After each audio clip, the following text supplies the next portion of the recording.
Isa ka ba sa nagtatanong kung paano kung dumating kayo na sa sitwasyon na biglang nawala na yung pagmamahalan yung dalawa sa isa't isa? Yung tipong okay lang na masaktan ka at hinahayaan ka lang niya na gawin mo yung gusto mong gawin. Wala na talaga siyang pakialam sa'yo. Hindi ka na niya pinapansin. Paano kung dumating tayo sa sitwasyon na ganyan? Masasabi mo ba bang may pagmamahal pa rin kayong dalawa sa isa't isa? O masasabi mo pa bang masaya ka pa kapag nasa ganyan ka ng sitwasyon? Well, kapatid, kung tumakbo na sa isipan mo itong mga katanungan na to, well, saktong-sakto tong video na ginawa ko ngayon para sa inyo. Dahil ang pag-uusapan natin dito sa video na to ay yung mga pwede mong gawin kapag umabot ka na sa sitwasyon na hindi ka na pinapansin ng taong pinili mo. Wala nang pakialam sa'yo yung taong pinili mo. Ito yung mga bagay na dapat mong tandaan. Kung interesado ka malaman kung ano-ano tong mga bagay na to, para kapatid. Pag-usapan natin yan. Just keep on watching.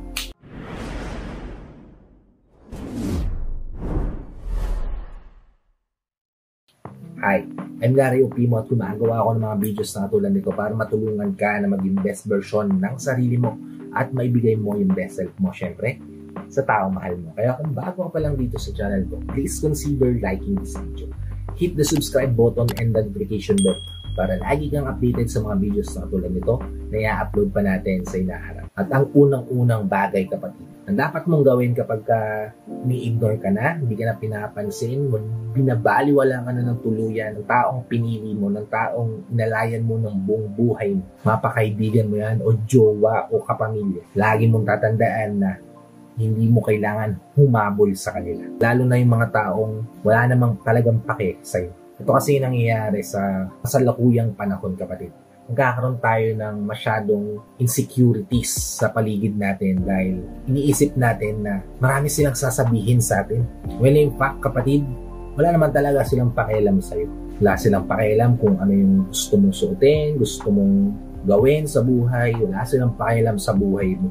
Tayo lang yung nagbibigay minsan ng meaning sa mga bagay na nakikita natin sa kanila. Well, kung totoo nga naman, kapatid, na wala nang pakialam sa'yo yung taong pinili. Wala nang pakialam sa'yo yung mga taong nagmamahal sa'yo. Huwag mo silang habulin. Hayaan mo sila. Kasi mas masasaktan ka lang kapag hinabol mo sila. Bakit? Kasi pag nararamdaman ng taong bumitaw na o sumuko na sa isang bagay o sa isang relasyon na hinahabol mo sila, talaga namang gagawin pa nila yung best nila para lumayo ng gusto sa'yo. Kasi nakikita naman nila na naghahabol kayo. Kaya ikaw, patuloy ka naghahabol habang sila na-enjoy nila na nakikita kang naghahabol. Ikaw patuloy ka nasasaktan, sila nag-enjoy sila na makita kang nasasaktan, nahihirapan. Kaya kapatid, kapag nasa sitwasyon ka na binabaliwala ka na, wala nang pakialam sa'yo, diba? Yung taong gusto mong magkaroon ng pake sa'yo, wag mo na silang habulin. Mapapagod ka lang, masasaktan ka lang, patuloy ka lang iiyak at ayokong mangyari sa iyo. Okay? Proceed tayo sa ikalawa, which is kapag binabaliwala ka na nila, huwag mo na silang gawing priority. Oh yes, pwedeng naging priority mo sila sa mga nakaraang panahon kung kailan kailangan kanila. Pinaparamdam nila sa iyo na importante ka, di ba? Kasi may pake pa sila sa iyo, may napapala pa sila sa iyo. Now, kung wala na silang pakialam sa'yo, wala na silang napapala sa'yo, kahit gawin mo silang priority pa din, ganyan na ganyan pa rin ipaparamdam nila sa'yo. Diba? Kaya mas mainam, kapatid, na huwag mo na silang unahin. Unahin mo na lang yung sarili mo. Tama na, kapatid. Masyado ka ng piga, masyado ka ng durog, masyado ka ng wasak.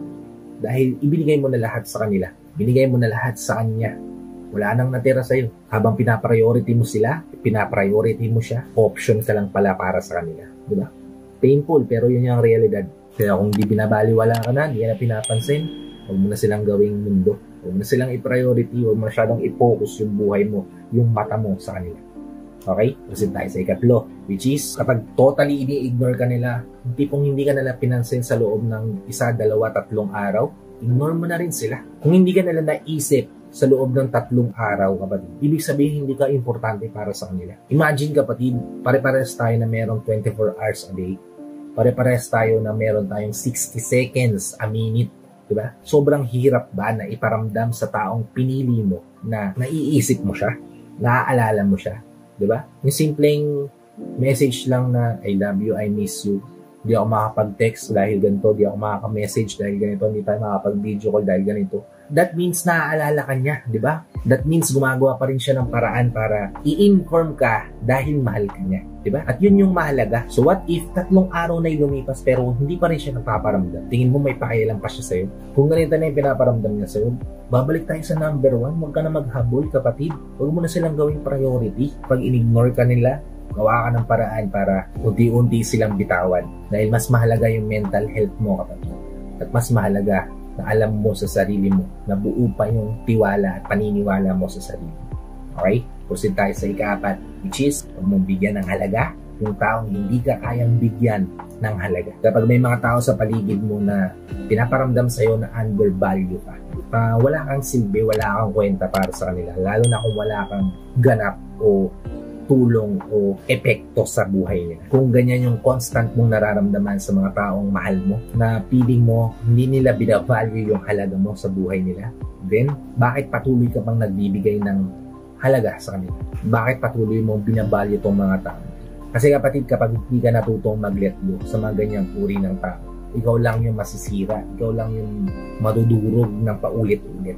Now, kung hindi nila kayang i-value yung worth mo, hindi mo rin maibibigay sa kanila yun in reality. Dahil what you give is what you take, di ba? Kung pinahalagahan mo sila at ang natanggap mo pagbabaliwala, then yung mga taong yan ay hindi worthy ng attention. Okay? Proceed tayo sa ika-5, which is subukan mong maging masaya on your own. Enjoyin mo yung company mo, kapatid. Yung sarili mo, yung moment mo na alone. Kasi kung kaya mo maging masaya ng mag-isa, ibig sabihin lang nun, kapatid, yung mga taong darating sa buhay mo ay additional happiness na lang yung maibibigay niya sa'yo. Kaya even if mawala sila sa buhay mo, kaya mo pa rin gawin yung part mo para pasayahin yung sarili mo. Na hindi ka basta-basta masisira, madudurog at makakaya mong tumayo ng paulit-ulit kahit lokohin ka, kaguhin ka, sirain ka ng mga tao sa paligid. Dahil once na magawa mong maging masaya on your own, magagawa mong i-neglect yung pain and suffering na kayang ibigay ng ibang tao sa buhay mo.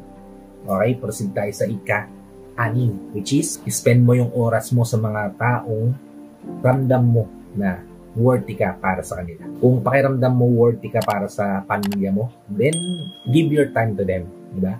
Iparamdam mo sa kanila na worthy din sila ng atensyon, pagmamahal at oras mo. Kung nararamdaman mo na worthy ka sa kaibigan mo, sa best friend mo, sa mahal mo sa buhay, sa boyfriend mo, sa asawa mo, then iparamdam mo sa kanila na worthy rin sila ng atensyon, oras at pagmamahal. Spend time to those people na nararamdaman mo yung worth mo. May pag-usap ka sa kanila, alalahanin mo sila, enjoyin mo yung company nila. Dahil mas masarap yung pakiramdam na nasa tamang environment ka sa mga taong may care talaga sa'yo. Now, kung yung mga taong nakikita mo sa paligid mo, hindi ka naman talaga worthy sa buhay nila, sila yung mga dapat mong bitawan.